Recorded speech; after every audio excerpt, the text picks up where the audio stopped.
Okay, so now we know what the human body is made up of. Remember, cells make up tissues, tissues make up organs, organs make up organ systems, and organ systems make up us, the organism. Okay? We also know what we need in order to keep the human body healthy. We need the proper amount of nutrition, the proper amount of nutrients.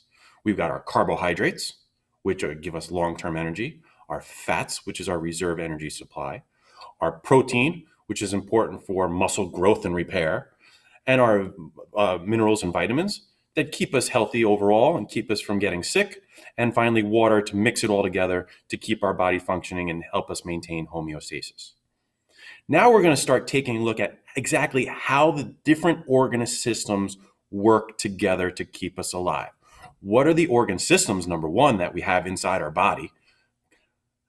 What organs are they made up of? And what do they do?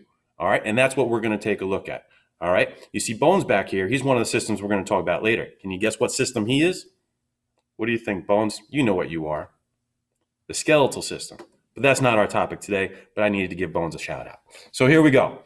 Today we're going to take a look at one of the many organ systems that are working together in order to keep you alive. All of these systems have to work together. They interact with each other.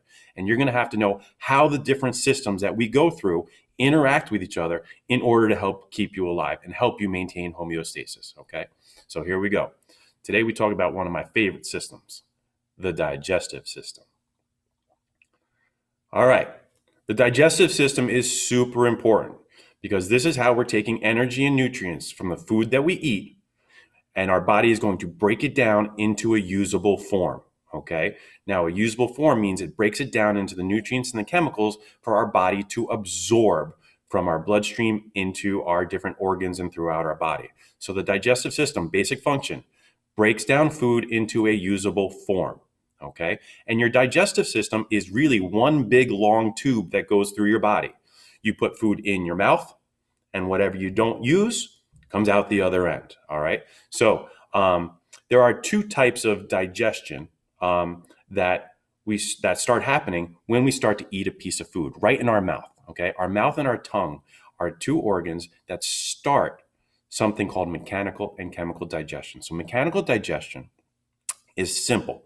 It's simply tearing apart our food. It's ripping it apart. It's taking large chunks of food and tearing it apart, cutting it into smaller pieces, crushing it up into small pieces, crushing it up into mush, and then so we can swallow it. Okay, so mechanical digestion is simply ripping apart our food. All right, that starts in the mouth. Now, also in the mouth, we have this stuff called saliva. Okay, saliva helps with chemical digestion. There's enzymes in saliva. And what chemical digestion does, chemical digestion helps finish breaking down food molecules into even smaller parts, okay, due to the enzymes that our body is creating so that the chemical nutrients can actually be absorbed, okay? Chemical digestion happens throughout the digestive system, but believe it or not, it does start in the mouth. Your mouth isn't just for tearing apart food. So where does your food go after you tear it up and you're chewing it? First, you swallow it. And sometimes if you swallow too big a piece of food, you can feel it going down your esophagus. Your esophagus, okay, pushes the food down into your stomach. This is very important. Your food doesn't just fall into your stomach.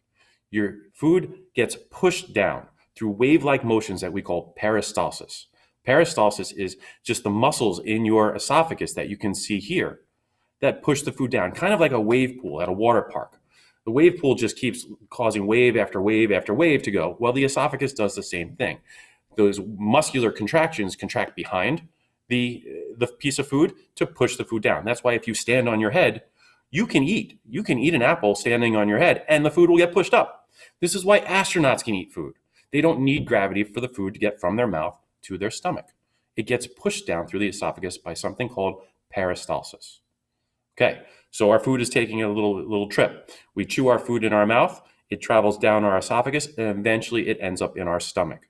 Okay, now in our stomach, it continues to get digested.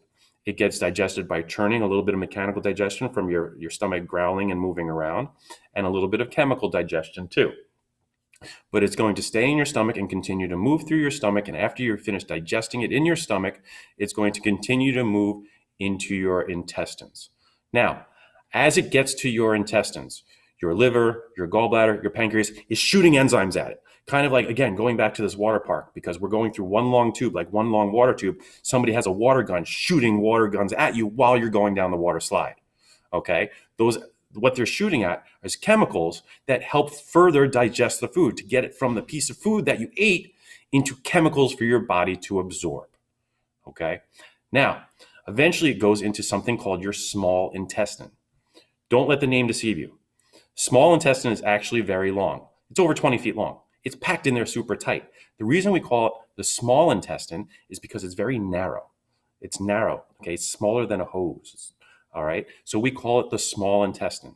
And all along here, this is when nutrients, and the reason it has to be so long, this is when nutrients is being dissolved into your bloodstream.